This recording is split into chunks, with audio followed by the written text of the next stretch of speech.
갈라디아서 3장 26절 말씀. 갈라디아서 3장 26절 말씀입니다. 찾으셨으면 아멘. 찾으신 줄 알고 제가 먼저 한번 읽도록 하겠습니다. 너희가 다 믿음으로 말미암아 그리스도 예수 안에서 하나님의 아들이 되었으니 아멘.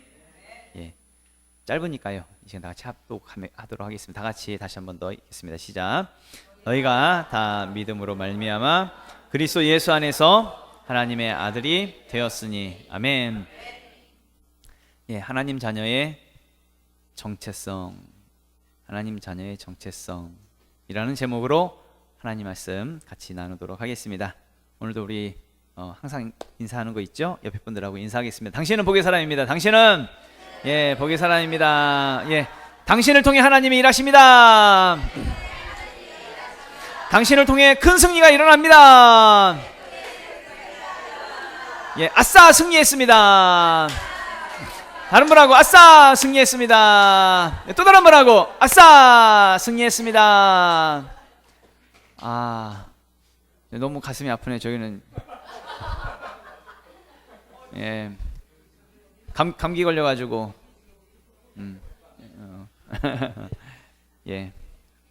하나님이 치유하실 줄 믿습니다. 지난주에 방금 영상으로도 보셨지만 20주년 예배 정말 은혜스러웠습니다. 또 저 개인적으로는 굉장히 감격스러웠고요. 또 모든 것이 감사했던 순간순간이었습니다. 다음 사진 하나 보면 이제 딱 20년 전이네요. 20년 전에 저렇게 가족들끼리 이렇게 시작을 찬이 언니 저렇게 2살 저 때는 4살인가요? 그렇게 세월이 어느새 이제 20년이 지났습니다. 근데 이제 지난주 사진이지요. 우리가 지난주에 20주년 예배를 드렸습니다. 우리 지명교회 성도가 이제 이렇게 수를 세 보니까 이제 49명 아이들까지 49명 예배를 드렸고요. 새 가족 처음 오신 분들 19분이 같이 예배를 드렸습니다. 그래서 전부 68명이 지난주에 이제 예배를 드렸지요. 우리가 앉아 있는 이 의자의 개수가 70개인데 두 자리 빼고 가득 채워진 것입니다. 모든 영광 하나님께 올려드릴까요?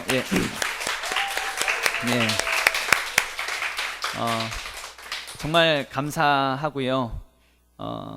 물론 이제 20년 전 정말 감사한 것은 20년 전에 개척하게 하신, 그러니까 내 의지와는 상관없이 하나님께서 개척으로 몰아가셔서 개척하게 하신 하나님께 정말 감사드리고, 그리고 또 물론 중간중간에 힘든 기간도 있었지만 또 잘 이겨내게 하신 하나님께 정말 감사를 드리고, 또 20년이 만약에 20년이 지났는데 여전히 우리의 수준이 개척의 수준 정도밖에 안 된다고 한다면 정말 제 개인적으로 낙심이 될 텐데, 그런데 우리 교회가 이렇게 아름답게 성장하고 성숙했다라고 하는 것이 정말 하나님께 감사드리고, 또 기존의 다른 교회들처럼 그냥 예배하고 모임 갖고 신앙생활하는 그런 수준이 아니라 우리는 하나님의 비전을 향해서 달려가는 교회잖아요.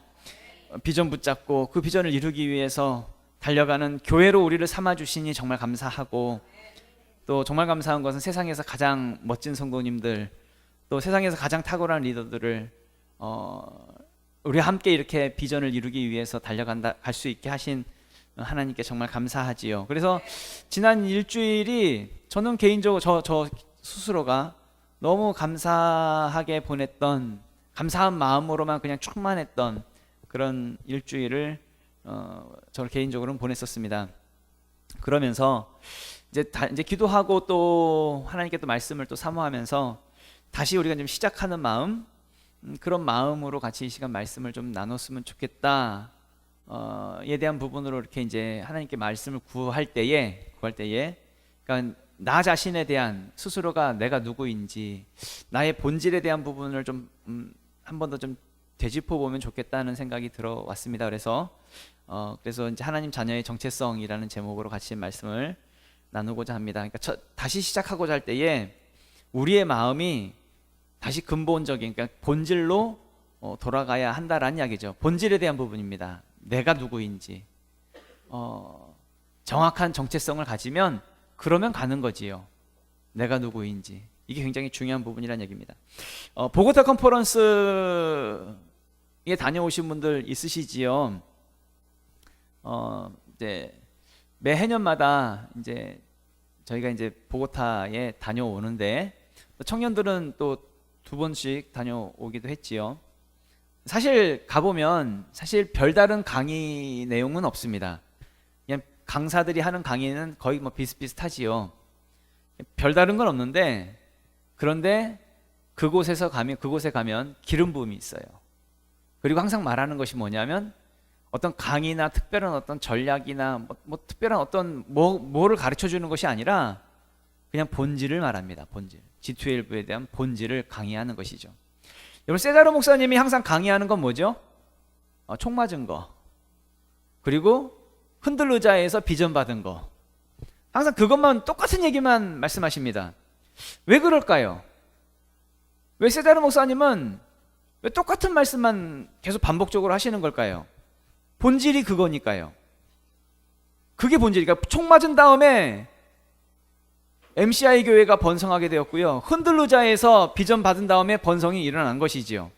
그러니까 세자로 목사님 입장에서는 G12를 말한다라고 할 때에 다른 거를 말할 수가 없습니다. 그게 본질이니까. 만약에 그 본질에다가 다른 걸 섞어버리면 본질에서 벗어나는 게 되잖아요. 잘못하면 G12를 왜곡시킬 수도 있는 것이니까. 우리 입장에서는 자꾸 똑같은 얘기만 들으니까 지루하다, 나 저 얘기 다 알아 라고 생각할지 모르겠지만, 세자르 목사님 입장에서는 그게 G12의 본질이라는 거예요. 그러니까 교회의 번성과 부흥은 어떤 기술적인 것에 있지 않다는 얘기입니다. 어떤 방법이나 어떤 전략이나 어떤 요령에 있는 것이 아니라 가장 본질적인 것, 가장 그 본질 위에 교회가 세워져야 한다는 이야기지요. 그래서 예수님도 이런 말씀을 하셨어요. 마태복음 16장 18절에 또 내가 내게 이르노니 너는 베드로라, 내가 이 반석 위에 내 교회를 세우리니 음부의 권세가 이기지 못하리라. 아멘. 예수님의 교회는 아무데나 세워지는 것이 아니라 어디에 세워지는 거래요? 이 반석 위에 내 교회를 세우리니, 반석 위에 세워져야 한다는 이야기입니다. 그럼 이 반석은 뭘까요? 반석은 본질이겠죠. 본질, 기초, 토대가 되는 것. 이전에 있었던 사건 다 아시죠? 베드로가 예수님에게 고백하는 장면입니다. 주는 그리스도시요 살아계신 하나님의 아들이십니다. 그렇게 이제 고백을 하지요. 예수님이 그 말씀을 칭찬하시면서, 그 베드로의 이 말한 것을 칭찬하시면서 예수님께서 그 반석 위에 교회를 세울 거라고, 그러니까 그 고백 위에 교회가 세워지는 거라고, 그 본질 위에 교회가 세워지는 거라고 그렇게 말씀하시는 것입니다. 그러면 이 본질이라고 하는 거예요. 그 본질, 예수님은 나의 그리스도이시다, 예수님은 나의 주인이시다. 그 본질이 정확하지 않으면 절대로 교회가 세워질 수 없다라는 이야기입니다. 어쩌면 하나님이라고 하는 그 이름을 가지고 사람들끼리 모여서 예배는 드릴 수 있을지는 몰라도 정확한 교회가 될 수 없다는 이야기입니다. 정확한 교회가 되기 위해서는 예수 그리스도가 정확하게 나의 주인이 되어지는 것, 그 본질 위에 교회가 세워진다라는 이야기죠. 많은 사람들이 교회를 다니고 있지만 때로는 이 본질에 대한 부분들을 잘 모르는 사람들이 종종 있습니다. 그러면서 착각하지요. 난 교회 다니고 있으니까 난 신앙생활을 잘해, 난 예배를 잘 드리니까 난 하나님 잘 믿어, 난 헌금을 잘하니까 난 하나님이 기뻐하실 거야, 뭐 이렇게 착각하는 사람들이 있습니다. 그런데 아니라는 겁니다. 정확하게 내가 예수님이 말씀하시고 있는 그 본질이 되지 못하면, 내가 본질이 되지 못하면 교회가 될 수 없다는 것을 반드시 기억하셔야 됩니다. 나의 고백, 주는 그리스도시요 살아계신 하나님의 아들이시다라고 하는, 예수님이 정확하게 나의 주인 되신다라고 하는 그 본질이 나에게 있어야 한다는 이야기죠. 그럴 때 내가 교회가 되는 것입니다. 내가 교회가 되어져서, 그러니까 주인이 바뀌어진 상태로 내가 교회가 되어질 때에 하나님은 그 교회를 사용하시는 것이죠. 한 사람 한 사람의 그 교회를 사용하시는 것입니다. 내가 바뀌지 않으면 교회가 될 수 없다는 이야기겠지요. 그러니까 나에게 있어서 하나님은 누구인가? 그리고 또 나는 누구인가? 나는 정확하게 하나님의 자녀인가? 나 자신에 대한 이 정체성이 굉장히 중요하다라는 이야기죠. 갈라디아서 4장 6절에서 7절 말씀을 읽어보면 너희가 아들임으로 하나님이 그 아들의 영을 우리 마음 가운데 보내사 아빠, 아버지라 부르게 하셨느니라. 그러므로 내가 이후로는 종이 아니요 아들이니 아들이면 하나님으로 말미암아 유업을 받을 자니라. 아멘. 예, 유업 이야기가 나오는데요. 올해의 주제가 유업이죠. 유업은 누가 받는 거래요? 아들이 받는 것이죠. 종이 아니요 아들이니 아들이면 하나님으로 말미암아 유업 받는 거라고 그렇게 말씀하고 있지요. 종은 유업을 받지 못합니다. 아들이 받는 것이죠. 전에도 종종 예를 많이 들었지만 지금 삼성그룹 삼성의 회장이 누구죠? 이재용 씨죠. 이재용이 회장이죠. 왜 어떻게 회장이 되었죠? 그렇죠. 그 위에 아버지였던 이건희 회장이 그 아들 이재용 회장에게 물려준 거죠. 아들이니까 물려준 거죠. 그런데 말입니다. 만약에 삼성의 직원 중에 아주 유능한 똑똑한 사람이 있다 할지라도 그 사람에게 삼성그룹을 물려주나요? 아들에게 물려주나요? 아들에게 물려주는 것이죠. 종에게 물려주는 것이 아닙니다. 아들에게 물려주는 것입니다. 그럼 그렇다고 한다면 하나님의 그 유업, 나에게 반드시 내가 받아야 할 하나님의 유업은 내가 무엇이 될 때에 받을 수 있을까요? 아들이 될 때에 정확하게 하나님의 자녀된 자, 정확하게 예수 그리스도로 내가 주인이 바뀐 자, 물과 성령으로 거듭난 자, 아들이 된 사람이 하나님의 유업을 받게 된다는 이야기죠. 하나님의 자녀, 하나님의 아들이라고 하는 이 정체성이 반드시 우리에게 필요하다는 이야기입니다. 정체성이 분명하면 옛사람으로 돌아가지 않습니다. 과거의 삶으로 돌아가지 않습니다. 정확하게 주인이 바뀌었기 때문이죠. 자신의 삶을 여전히 내 마음대로 내 뜻대로 내가 하고 싶은 대로 만약에 살아가고 있다고 한다면 바뀐 게 아닙니다. 옛사람으로 돌아갔다고 한다면 주인이 바뀐 것이 아니겠지요. 정확하게 주인이 바뀐 사람은 내 마음대로 내 뜻대로 살지 않습니다. 오직 주인의 뜻대로 주인이 원하시는 대로 주인께 드리는 삶을 살게 되는 것이지요. 이스라엘 백성들이 애굽 땅을 나왔습니다. 출애굽했지요. 그리고 광야에서 생활을 할 때에 이스라엘 백성들은 바뀌지가 않았어요. 자기 정체성이 누구인지 이게 몰랐어요. 바뀌지가 않았습니다. 자기들은 분명 하나님으로부터 선택받은 하나님의 자녀들임에도 불구하고 정체성이 없었습니다. 그러다 보니까 매일같이 애굽을 그리워했습니다. 애굽으로 돌아가고 싶어 했습니다. 그때가 좋았다라고 말을 합니다. 과거가 예전이 그때가 좋았다라고 말을 하는 것이죠. 여러분, 정체성이 바뀌지 않는 사람의 공통점이 뭐냐면 항상 과거를 그리워합니다. 그때 그랬었는데. 하나님이 주시는 비전, 가나안 땅에 대한 비전이 없습니다. 그리고 지금 살고 있는 이 광야에 대해서 항상 원망하고 불평만 하지요. 불편하다고, 힘들다고, 어렵다고. 그런데요, 하나님이 안 주셨습니까? 아니죠. 광야는 그 어느 때보다도 이스라엘 백성들이 은혜를 누렸던 때입니다. 여러분, 반석에서 지팡이로 반석을 치는데 물이 터져요. 은혜죠. 하늘에서 만나가 내립니다. 먹을 것이 내립니다. 하나님의 놀라운 은혜지요. 메추라기를 보내주셔서 고기를 먹게 합니다. 놀라운 하나님의 은혜를 경험하던 때이지요. 그런데 하나님이 주신 것, 있는 것, 그것에 대한 감사는 없습니다. 항상 뭐만 바라봐요? 없는 것, 부족한 것. 그러면서 항상 남들하고 비교하면서 난 왜 없어? 이것만 말하면서 자신의 못난 것만 말하지요. 세상을 원망하고 세상을 불평하고 세상에 대한 불평만 하고 온통 바라보는 기준이 어디에 있어요? 세상을 바라보고 있으니까. 하나님 바라보지 않고 세상만 바라보니까 이것이 바로 정체성이 바뀌지 않는 사람들의 공통점이란 이야기입니다. 정확하게 주인이 바뀐 사람은요, 그 정체성이 바뀐 사람은 세상에서 답을 찾지 않습니다. 하나님께 답을 찾지요. 더 이상 애굽을 그리워하지 않습니다. 가나안 땅의 비전을 바라보지요. 지난주 큐티 하신 분들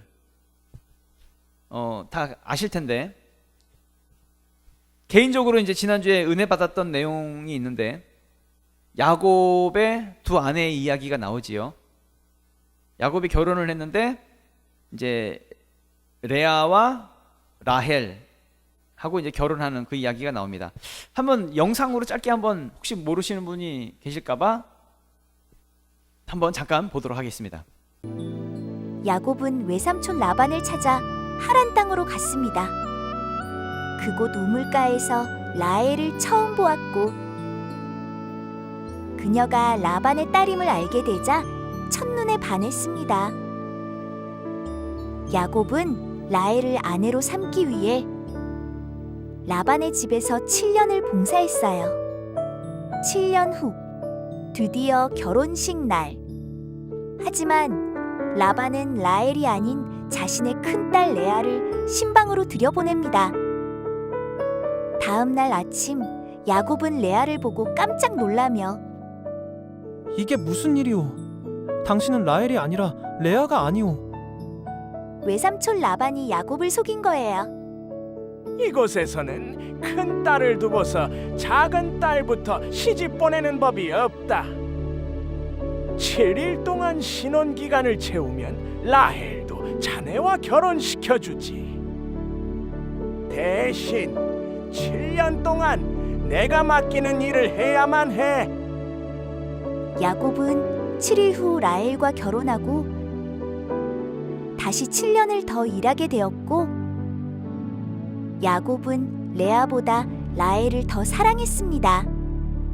세월이 흘러 야곱에게는 레아와 라헬, 그리고 두 여종 사이에서 12명의 아들과 1명의 딸이 태어납니다. 이 12아들이 훗날 이스라엘 12지파의 조상이 되죠.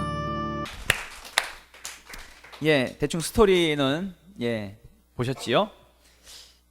야곱의 첫 번째 부인이 그래서 레아가 되었고, 두 번째 부인이 라헬이 되었는데, 야곱은 라헬을 사랑했고 이제 레아는 사랑하지 않았습니다. 그런데요, 하나님이 이 레아가 야곱으로부터, 남편으로부터 사랑받지 못하는 것을 보셨지요. 그래서 하나님이 레아의 태를 여셨다라고 말씀하고 있습니다. 창세기 29장 31절 말씀을 보면, 여호와께서 레아가 사랑받지 못함을 보시고 그의 태를 여셨으나 라헬은 자녀가 없었더라. 아멘. 하나님이 레아가 사랑받지 못하는 걸 뭐하고 계셨다고요? 보고 계셨다고요. 하나님이 레아를 보고 계셨다는 이야기입니다. 그 상처와 그 아픔을. 그래서 레아의 태를 여셨다라고 분명하게 말씀하고 있습니다. 그래서 레아에게 이제 아들이 태어납니다. 31절 말씀인데, 그 다음 32절부터 말씀을 읽어보면, 레아가 임신하여 아들을 낳고 그 이름을 르우벤이라 하여 이르되, 여호와께서 나의 괴로움을 돌보셨으니 이제는 내 남편이 나를 사랑하리로다 하였더라. 그가 다시 임신하여 아들을 낳고 이르되, 여호와께서 내가 사랑받지 못함을 들으셨으므로 내게 이 아들도 주셨도다 하고 그의 이름을 시므온이라 하였으며, 그가 또 임신하여 아들을 낳고 이르되, 내가 그에게 새 아들을 낳았으니 내 남편이 지금부터 나와 연합하리로다 하고 그의 이름을 레위라 하였으며. 아멘. 일단 이제 새 아들을 낳았는데, 레아가 새 아들을 낳았는데, 첫째 아들을 낳았는데 이름을 뭐라고 했냐면 르우벤이라고 했습니다. 다음 넘겨보시면, 이 르우벤이라고 이름을 지으면서 이름의 뜻이 뭐냐면 여호와께서 나의 괴로움을 돌보셨다라는 뜻이지요. 두 번째로 이제 둘째 아들이 태어났는데 이름을 시므온이라고 했습니다. 그 이름의 뜻은 여호와께서 내가 사랑받지 못함을 들으셨다는 뜻이고요. 세 번째로 레위라고 이름을 지으면서 내 남편이 지금부터 나와 연합하리로다 라는 뜻이지요. 지금 레아는 새 아들을 낳을 때까지 이 자녀의 이름을 중심으로 해서 좀 추측해서 봤을 때 온통 중심이 어디에 가 있어요? 자기 자신에게 가 있어요. 자기 관점, 자기 기준, 자기가 주인이 되어져서 내가 남편에게 사랑받지 못해, 내가 그래서 괴로워, 내가 남편과 연합하고 싶어, 온통 기준이 자기에게 있어요. 그러다 보니까 세상에서 가장 불쌍한 사람이 누구예요? 자기 자신이에요. 내가 제일 불쌍해, 내가 가장 고통스러워, 이것만 바라보고 있더란 이야기죠. 주인이 바뀌지 않은 모습, 여전히 자기 정체성이 바뀌지 않은 모습으로 그렇게 살아가는 레아의 모습이더란 이야기입니다. 그런데 이 모습이 이 땅을 살아가는 대부분의 사람들의 모습이란 이야기죠. 그리고 나서 이제 레아가 넷째 아들을 낳아요. 그 다음 구절, 성경 구절이 창세기 29장 35절 말씀인데 읽어보면 그가 또 임신하여 아들을 낳고 이르되 내가 이제는 여호와를 찬송하리로다 하고 이로 말미암아 그가 그의 이름을 유다라 하였고 그의 출산이 멈추었더라. 아멘. 레아가 넷째 아들을 낳습니다. 넷째 아들의 이름이 뭐예요? 유다입니다. 근데 유다의 이름이 지금까지 레아가 바라봤던 관점과는 좀 달라요. 이름의 뜻이 뭐예요? 내가 이제 여호와를 찬송하리로다 라는 개념이에요. 관점이 바뀌었어요. 전에는 내가 제일 고통스러워, 내가 남편에게 사랑받지 못해, 내가 제일 불쌍해, 이런 관점이었는데 넷째 아들을 낳으면서 내가 이제 여호와를 찬송할 거야 라고 그 관점이 바뀌더란 이야기죠. 나는 고통받는 사람이 아니라 관점이 자녀를 주신 하나님께 감사하고 그 초점이 하나님께로 바뀌더란 이야기입니다. 무슨 얘기예요? 레아의 주인이 바뀌었다는 거예요. 그 정체성이 바뀌었다는 거예요. 예전에는 남편의 사랑이 중요했었는데 이제는 하나님의 사랑이 더 중요하다는 거예요. 정체성이 바뀌고 본질이 바뀌었다는 이야기죠. 남편에게서 답을 찾은 것이 아니라 하나님의 그 사랑에서 답을 찾았다는 이야기입니다. 하나님이 그러면 무엇이 이 레아로 하여금 바뀌게 했을까라고 할 때에 가장 처음에 봤던 말씀, 하나님이 레아가 사랑받지 못하는 것을 보고 계셨다라고 하는 거. 하나님이 그 레아의 아픔과 그 고통을 보고 계셨다라고 하는 것. 그거를 아마 레아가 경험한 것 같아요. 뭐 성경에는 그걸 경험했더라, 뭐 하나님의 사랑을 뭐 엔카운터 했더라, 뭐 이런 내용은 없지만, 다른 걸 잘 모르겠지만 예전에는 남편의 사랑이 찾았었는데 그것이 자신을 행복하게 하는 것이 아니라 하나님의 사랑이 자기를 행복하게 하는 것이고 하나님의 사랑으로 하여금 자기가 살아난다라고 하는 것, 이걸 레아가 경험한 것 같아요. 그래서 그 은혜를 깨달은 거죠. 그걸 경험하고 나니까 세상에서 자기 자신이 제일 불쌍한 존재인 줄 알았는데 세상에서 가장 큰 사랑을 받은 존재라고 하는 거, 이걸 경험하고 감사하더라 라는 이야기죠. 이제 레아의 여동생이었던 라헬이 있었습니다. 야곱은 라헬을 사랑했지요. 그런데 이 라헬이 자기 언니를 질투를 해요. 시기 질투하는데 창세기 30장 1절 말씀을 읽어보면 라헬이 자기가 야곱에게서 아들을 낳지 못함을 보고 그의 언니를 시기하여 야곱에게 이르되 내게 자식을 낳게 하라. 그렇지 아니하면 내가 죽겠노라. 아멘. 라헬은 자기 언니 레아가 자식을 낳고 자기는 자식을 낳지를 못했어요. 자기에게는 남편의 사랑, 남편이 자기를 사랑하는 것, 그 사랑은 가지고 있었지만 자식이 없었던 거죠.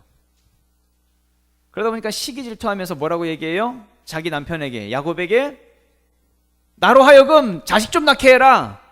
그렇지 않으면 내가 죽겠노라. 나 죽어버릴 거야. 자식 낳게 해줘 하면서, 그러면서 지금 하여튼 꼬라지를 내고 있는 것 같아요. 대부분의 사람들은 자신이 가진 것에 대해서는 감사하지를 못하지요. 뭐만 바라봐요? 없는 걸 바라봐요. 없는 거 바라보면서 불평하고 원망하고 그리고 불만 갖고, 대부분 많은 사람들이 그렇게 살아가는 거죠. 그러면서 지금 라헬은 뭐 하고 있어요? 자기 언니하고 비교하고 있어요. 언니는 자식이 있는데 난 자식이 없어 라고 하면서 비교하고 있는 거예요. 근데 레아는 뭘 가지지 못했어요? 남편의 사랑을 가지지 못했어요. 누가 더 불행할까요? 비교라고 하는 것이, 나는 못났다고, 누구보다 나는 못 가졌다고, 나는 누구보다 모자르다고, 자기 스스로를 못난이로 만들어버리는 거예요. 비교라고 하는 것이. 여러분 반드시 기억하셔야 되는 것이, 악한 마귀는 끊임없이 우리의 생각과 마음에 비교를 가져다 줍니다. 그러면서 우리의 정체성을 자꾸 흔들어 댄다는 이야기죠. 비교한다라고 하는 것은 나의 본질이 바뀌지 않은 대표적인 모습입니다. 온통 기준을 세상에다 가져다 두고 세상 가치 그것 가지고 그러니까 육신의 정력, 안목의 정력, 이생의 자랑을 가지고 그것 가지고 자꾸 자기 자신을 비교하는 거죠. 세상을 위해 살아가는 사람들의 대표적인 모습이란 이야기입니다. 주인이 바뀌지 않는 겁니다. 정체성이 바뀌지 않는 것이고 본질이 바뀌지 않는 것이죠. 세상과 비교하면서 자기 스스로를 가장 못난이로 만들어버리는, 스스로 원망하고 불평하면서 살아가는, 시기질투하며 살아가는 대표적인 모습들, 진짜 못난이들입니다.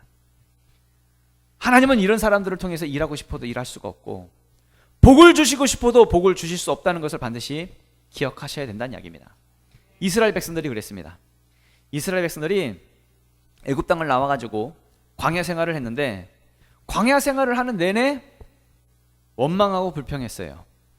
물이 없다고 불평하고요, 먹을 것 없다고 불평하고, 고기 먹고 싶다고 불평했습니다. 하나님은 이런 이스라엘 백성들을 데리고 가나안 땅에 들어가실 수가 없었지요. 그들에게 복을 주실래야 주실 수가 없었지요. 그래서 이스라엘 백성들이요 40년 동안 광야에서 고생을 합니다. 고생하면서 그들이 다 광야에서 죽고, 광야에서 새롭게 태어난 광야 세대를 이끌고 가나안 땅에 들어가게 되었다는 이야기입니다. 반드시 기억하셔야 되는 것은, 나의 본질이 바뀌지 않으면 하나님이 나를 사용하고 싶어도 사용하실 수가 없고, 복을 주시고 싶어도 복을 주실 수가 없고, 어떤 하나님의 역사를 일으키고 싶어도 일으킬 수 없다는 것을 반드시 기억하셔야 된다는 얘기입니다. 잘못하면, 나의 본질이 바뀌지 않으면, 잘못하면 광야에서 40년 동안 고생만 하는 인생이 될 수 있다는 이야기죠. 그러니까 본질이 바뀌어야 됩니다. 나의 주인이 바뀌어야 되는 것이고, 나의 정체성이 하나님의 자녀라고 하는 이 정체성을 분명하게 가져야 한다는 이야기입니다. 그럼 우리가 거듭나지 못했는지 우리가 어떻게 알 수 있느냐라고 할 때에, 우리가 진짜 예수를 믿으면 세상의 것이 부러워요, 안 부러워요? 정말 거듭나면요 부럽지가 않습니다. 그런데 어떤 사람들은 교회를 다니면서도, 예수를 믿는다고 하면서도 여전히 세상 것을 부러워하는 사람들이 있습니다.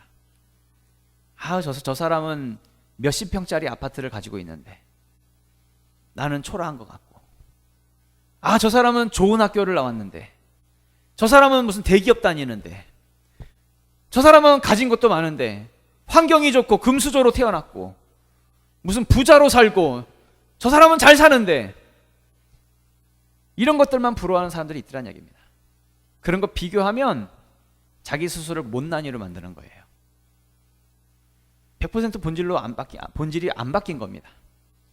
하나님의 정체성을 분명히 가지란 얘기입니다. 그러니까 하나님은 하나님의 정체성이 분명한 사람을 사용하시니까, 우리가 하나님께 쓰임받는 삶을 살기 원한다고 한다면, 우리 교회가 더 하나님께 쓰임받는 교회가 되기 원한다고 한다면, 이 정체성이 완전히 우리가 바뀌어져야 한다는 이야기. 본질이 바뀌어져야 합니다. 본질이. 세상에 아무리 좋은 것을 봐도 절대 우린 부러움의 대상이 아닙니다. 세상 것 아무리 봐도 우리 그것 가지고 우리의 비교가 되지 않는 거죠. 비교의 대상이 될 수가 없다는 이야기입니다.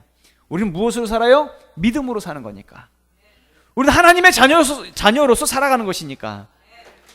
지금은 눈에 보이지 않지만 우리는 영원한 것을 바라보고 영원한 것을 붙들고 살아가는 거잖아요. 그래서 사도 바울이 고린도후서 4장 말씀을 통해서 이렇게 말하고 있습니다. 그러므로 우리가 낙심하지 아니하노니 우리의 겉사람은 낡아지나 우리의 속사람은 날로 새로워지도다.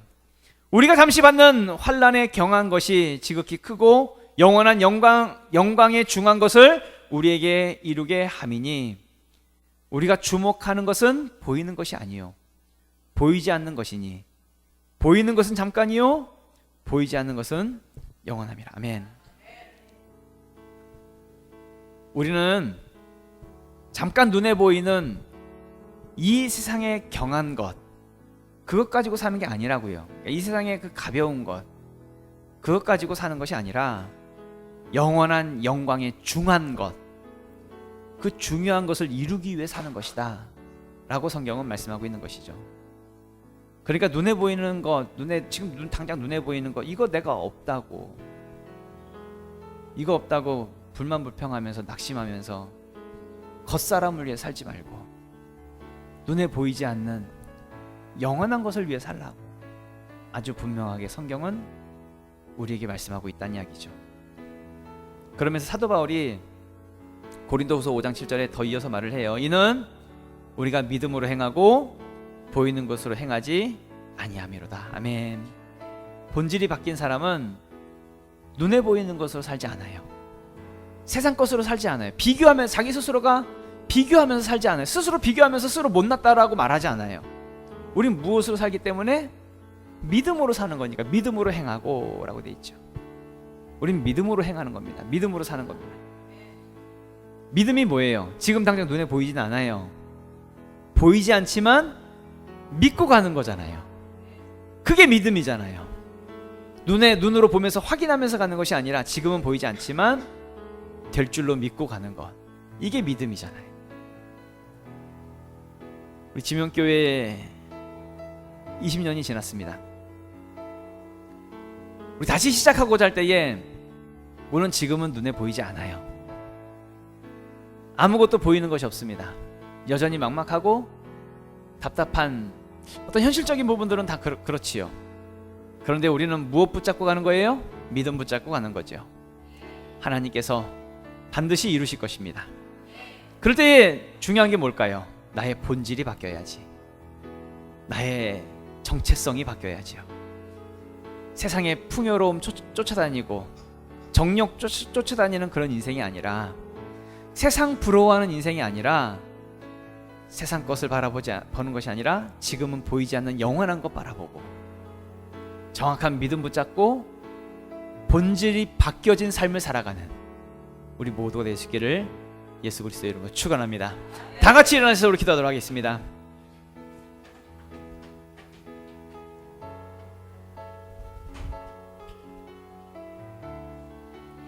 기도할 때에 우리 20년의 은혜를 주신 하나님께 감사를 드립니다. 그리고 여러분들이 20년의 주인공들이십니다. 복의 사람들이십니다.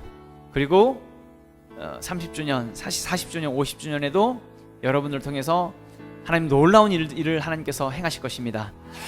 그럴 때에 이제 하나님의 비전이 이루어지는 그 성취의 순간, 그 기적의 역사가 나타나는 그 순간에 그 쓰임받는 교회, 쓰임받는 한 사람 여러분들이 교회니까요.